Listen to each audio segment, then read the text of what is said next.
The splintered board protested with a sharp crack, but Myling drove the nail home anyway. It was the third nail she'd bent on this single piece of warped pine, salvaged from a collapsed shed 2 miles down the creek. Her hammer, a heavy thing with a chipped handle that had belonged to her husband, felt clumsy in her small hands, but the rhythm was steady. Pound, pound, pound. The sound was swallowed by the vast, sun-bleached silence of the Wyoming prairie. This was her land, or what was left of the dream of it. 160 acres of dust and hope, claimed under the Homestead Act by a man now buried beneath a small stone cairn on the rise behind her. Her half-finished cabin was a skeleton of defiance. Each broken board she wrestled into place was an answer to the whispers in the town of Redemption Flats, the nearest settlement, a full day's ride east. They said a lone Chinese woman couldn't possibly prove up on a claim. They said the winter would take her, if the coyotes didn't first. Bartholomew Thorne, the town's land agent, had said it most politely of all, his smile as thin as a razor's edge. Mrs. Chen, he'd cooed, tipping his hat, a woman in your situation might find it more prudent to sell the claim for a fair price. Avoid the hardship? His fair price wouldn't have bought a new pair of boots. So she'd thanked him, her voice even, and gone back to her work. Hardship was familiar territory. She wore it like the faded, dark red prairie dress that hung on her frame, its fabric softened by years of labor and loss. She was 25, a widow in a foreign land with nothing but a government deed and a will forged in fires Thorne couldn't imagine. The sun beat down, making the air shimmer over the pale grass. Her focus was so absolute, on the nail, the board, the next swing of the hammer, that she didn't hear the horse until it was close enough for its breath to stir the dust. She froze, hand tight on the hammer. Her heart didn't leap, it settled into a cold, heavy lump in her chest. Visitors were never good news. She straightened slowly, turning without haste. On the edge of her cleared ground, a man sat astride a rangy roan horse. He was tall in the saddle, a long shadow stretching toward her. A low-slung gun belt circled his hips, the leather worn, the pistol handle a dark, functional shape against his thigh. He wore a dusty duster and a flat-brimmed hat that hid his face in shade. He just sat there, watching. He didn't call out a greeting. He didn't dismount. The silence stretched, pulled taut between them. He was not one of Thorne's men. She knew them by their cheap talk and lazy posture. This man's stillness was different. It was deliberate, and that was far more dangerous. Myling did the only thing she could. She turned back to her wall, lifted the hammer, and struck the nail. The sharp report of metal on metal echoed across the plains. It was a declaration. I am here. I am not afraid. But as she raised the hammer for another blow, a voice, low and rough like stones grinding together, cut through the air. That board's going to let the wind right through. She stopped, her arms still raised. She didn't turn around. It is the only board I have, she said, her English careful and clear. She heard the squeak of leather as he dismounted. The soft thud of his boots on the hard-packed earth came closer, step by measured step. He stopped just behind her. She could feel the heat of him, the sheer size of him, a presence that seemed to blot out the sun. She refused to look at him, keeping her eyes fixed on the warped grain of the wood. No, he said, his voice closer now. It isn't. She finally turned. His hat was pushed back, revealing a face weathered by sun and wind. His eyes were a startling blue, set in a landscape of sun-creased skin. He wasn't handsome, not in the way of the men in magazines, but his face was solid, carved from something enduring. He gestured with his chin back the way he had come. Following his gaze, she saw it for the first time. Tucked behind a low rise she hadn't been able to see from her cabin site was a heavy freight wagon, its canvas cover rolled back. It was piled high with fresh-cut, straight-edged lumber. Stacks of it, more than she could have bought with a year's savings, smelling of pine sap and the promise of a sealed wall. Her mind struggled to make sense of the image. It was impossible. Such things did not happen. Men like him did not arrive with wagons of lumber. They arrived with eviction notices, or worse. She looked from the wagon back to his face, suspicion hardening her features. "What do you want?" she asked, her grip on the hammer tightening. "To see a debt paid," he said simply. He walked past her to the wagon, his movements unhurried. He began unhitching the 2 draft horses that pulled it. "My name is Jude. I knew your husband." The name meant nothing to her. Way had known many men from his time on the railroad crews, men whose names were lost to memory. But the lumber was real. It sat there under the Wyoming sun, a miracle of straight lines and clean cuts. Jude worked methodically, freeing the tired horses and leading them to the small barrel of water she kept by the cabin frame. He moved with an economy of motion that spoke of long years of hard work. He wasn't just a gunslinger. He was something else. Before she could form another question, the sound of more horses made them both look up. 3 riders crested the hill, led by Bartholomew Thorne. He reined in his horse, a manicured smile spreading across his face as he took in the scene, Myling, the imposing stranger, and the wagon of new lumber. "Well, well, Mrs. Chen," Thorne called out, his voice dripping with false cheer. "It appears you have a benefactor. I was just riding out to check on your progress. It seems my concerns for your well-being were misplaced." His eyes flickered to Jude, sizing him up, dismissing him as a common drifter. "My progress is my own concern, Mr. Thorne," Myling said, her voice steady. Thorne ignored her, addressing Jude directly. "Friend, you may not be aware, but this particular parcel of land is under review by the Territorial Land Office. A certain irregularity in the original filing. It would be a shame for you to waste good lumber on a temporary structure." Jude finished watering the horses and turned to face Thorne. He didn't rise to the bait.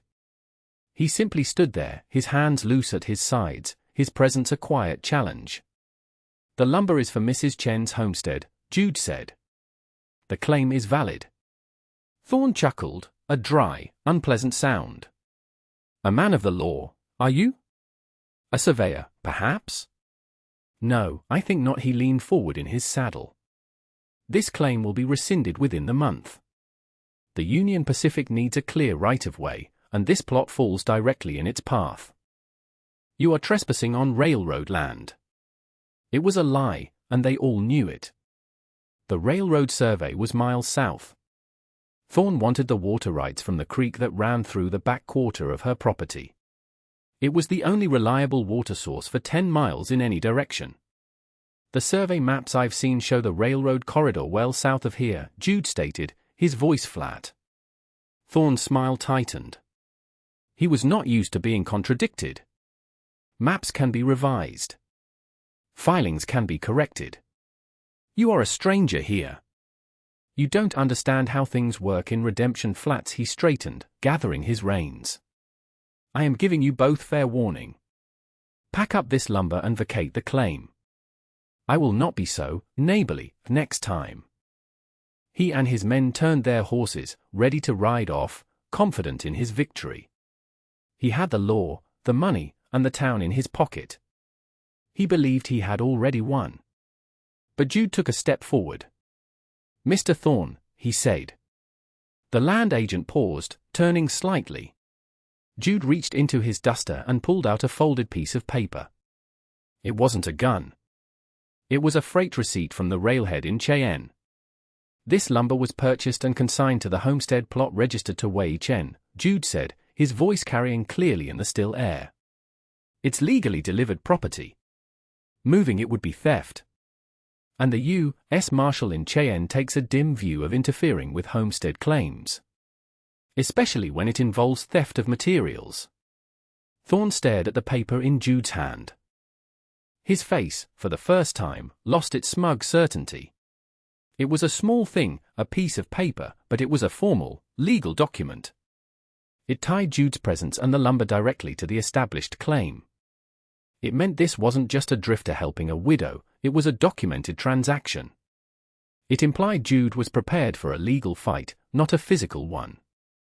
A flicker of something cold and calculating passed through Thorne's eyes. He had misjudged the man.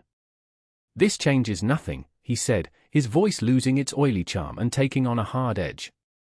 A receipt for wood doesn't fix a faulty claim. The official survey will prove me right. He spurred his horse and galloped away, his men trailing behind him, leaving a cloud of dust that slowly settled back onto the silent prairie. Mai Ling watched them go, her knuckles white where she still gripped the hammer. The immediate threat had passed, but a larger one had just been declared. Thorn would not be back with veiled warnings. He would be back with the full force of the law he could bend and buy. She turned to Jude, who was folding the receipt and tucking it back into his coat. The question was a single word. Why? That evening, the scent of fresh-cut pine filled the air as they worked together. The sun bled across the horizon, painting the sky in strokes of orange and purple. Jude moved with a quiet competence, showing her how to brace the corners, how to ensure the frame was square and true. He didn't treat her like a helpless woman, he treated her like a partner in the work, handing her the saw or the level, explaining the logic of the structure in his low, patient voice. They worked mostly in silence, the rhythmic rasp of the saw and the solid thud of the hammer replacing the need for words. When the last of the light had faded, leaving only the silver glow of a rising moon, he finally stopped. He built a small fire, and she shared the rice and dried fish she had. It wasn't much, but it was all she could offer. They sat on opposite sides of the fire, the flames dancing between them. The warmth felt good against the cooling night air. "Wei saved my life," Jude said, breaking the silence. He stared into the fire as he spoke, as if the memory were held there in the flickering embers. "We were blasting a passage for the railroad through the granite of the Sierra Nevada. A charge went wrong. There was a rock slide. I was pinned, my leg crushed. The foreman gave the order to leave me. Said it was too dangerous to try and get me out. But Wei refused." He paused, and Mai Ling could picture it. She remembered Wei's stories of the blasting crews, the constant danger, the disregard for the lives of the Chinese laborers. He and a few others ignored the foreman. Jude continued. "They worked for hours, with rocks still falling around them, to dig me out. He used his own wages to pay for a doctor to set my leg. He told me, a man's life is not a debt to be paid, but a gift to be honored. I never forgot that." He finally looked up from the fire, his blue eyes meeting hers across the flames. He reached into his coat again, but this time he brought out a different piece of paper. It was a letter, the paper soft and creased from being read many times. The characters were Wei's. She would know his hand anywhere. "He wrote to me a few months ago," Jude said, holding the letter out to her. "He told me about this place, about the claim. He said he was worried. He said if anything happened to him, he wanted me to come and see that you were safe." Mai Ling took the letter. Her fingers trembled as she unfolded it. The familiar strokes of ink were a physical blow, a voice from a world that was gone. She read the lines, Wei's practical, hopeful words about the cabin, the creek, the future they were supposed to build together. And at the end, a postscript, "There is a man, Jude. An honest man. I gave him the address of the land office in Cheyenne. If there is trouble, he will know." Tears she hadn't allowed herself to shed for months burned in her eyes. It was not a plea for help, but a final act of foresight, a last piece of a plan to protect her. Wei had known the kind of man Thorn was. He had known she would not be safe alone.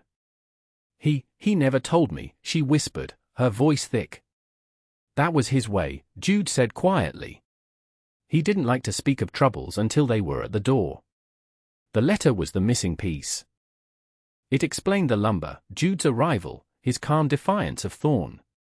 He wasn't a gunslinger for hire or a charitable stranger. He was the executor of a dead man's last wish. He was here to honor a gift. The next morning, they were back at work when the lone rider appeared. This one was different. He wore the badge of a U.S. Marshal. He was an older man, his face grim, his movements weary. He dismounted and approached them, holding a document in his hand. Thorn had wasted no time. "My name is Marshal Reed," he said, his voice polite but firm. "I have an order from the Territorial Court regarding this claim. There's been a formal complaint filed by Mr. Bartholomew Thorn, alleging the original survey markers were improperly placed. The claim overlaps with a prior railroad grant. He handed her the paper. It was an official notice of eviction. She had 72 hours to vacate the premises. It was all there, in stark, legal language, signed by a territorial judge. Thorne had found his weapon, and it was the law itself. "The markers are correct," Myling said, her heart sinking. "My husband placed them exactly as the surveyor instructed." "That may be him," the marshal said, not unkindly. "But Mr. Thorne has provided a certified surveyor's map that says otherwise. My job is not to argue the point, only to enforce the court's order." This was the end. She could feel the fight draining out of her. How could she fight a map, a judge, a piece of paper that held all the power? All her work, all of Wei's dreams, would be turned to dust. Jude, who had been silent, stepped forward. "Marshal, could I see that map?" he asked. Marshal Reed hesitated, then unrolled a scroll of parchment he carried. It was a detailed drawing of the local plots, with Thorne's neat signature in the corner. Jude studied it for a long moment. "And the original homestead filing?" Jude asked. "Do you have a copy of that?"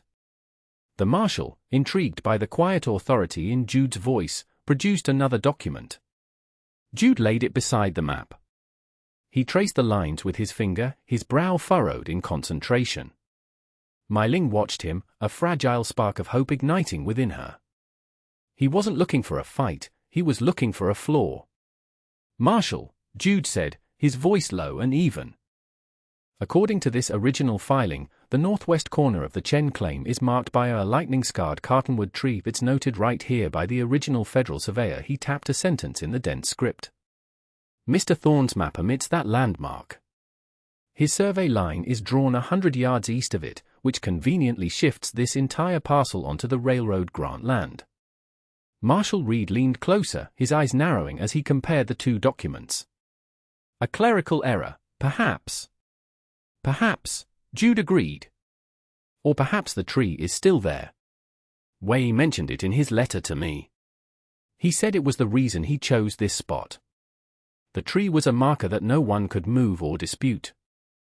The marshal was silent for a full minute, his gaze shifting between the map, the legal filing, and Jude's steady face. He was a man of the law, but he was no fool.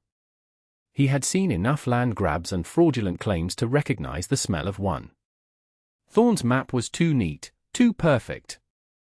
The omission of a federally noted landmark was not a clerical error. It was a lie. "The tree," Marshal Reed said, looking at Myling, "can you show me?" She led them over the rise, to the far corner of her property where the creek bent. And there it was. An ancient cottonwood, its trunk thick and gnarled, a pale, jagged scar running from its highest branches clear down to the roots. It was unmistakable. It stood exactly where the original filing said it should be, a silent, living witness. Marshal Reed stared at the tree, then back at the map in his hand. He slowly, deliberately, rolled the map up. He looked at Jude, then at Myling, who stood beside the ancient tree, her hand resting on its scarred bark. "This eviction notice," the marshal said, his voice hard as iron, "is hereby suspended, pending a full federal resurvey of this entire section. And an investigation into Mr. Bartholomew Thorne." He tipped his hat to Mylingham. "You may continue your building." He turned and walked back to his horse without another word, a man with a new and urgent purpose. 3 months later, the first snows of autumn dusted the high peaks of the Bighorn Mountains. The cabin stood finished, its walls solid, its roof tight. A plume of wood smoke curled from its stone chimney, a warm, grey ribbon against the crisp blue sky. The windows, purchased with money from a surprising surplus of lumber Jude sold in town, gleamed in the afternoon sun. Inside, shelves were lined with jars of preserved berries and roots. A fire crackled in the hearth. Jude's gun belt hung on a peg by the door, gathering dust. The investigation into Bartholomew Thorne had shaken Redemption Flats. The federal surveyors had confirmed that his maps were systematically altered, a scheme to defraud not just Myling, but dozens of smaller homesteaders out of their land and water rights. Thorne was gone, his assets seized, his empire of paper and greed dismantled by the simple, immovable truth of a lightning-scarred tree. Myling stepped out of the cabin, pulling her shawl tighter. The dark red dress was patched at the elbow, but clean and pressed. The air was cold and clean, carrying the scent of pine and winter. Jude was in the yard, finishing the walls of the root cellar they had dug together. He worked with the same steady rhythm she had first seen in him, a man at peace with the labor of his hands. She walked over to him, carrying a dipper of cool water from the well. He stopped his work, taking it from her.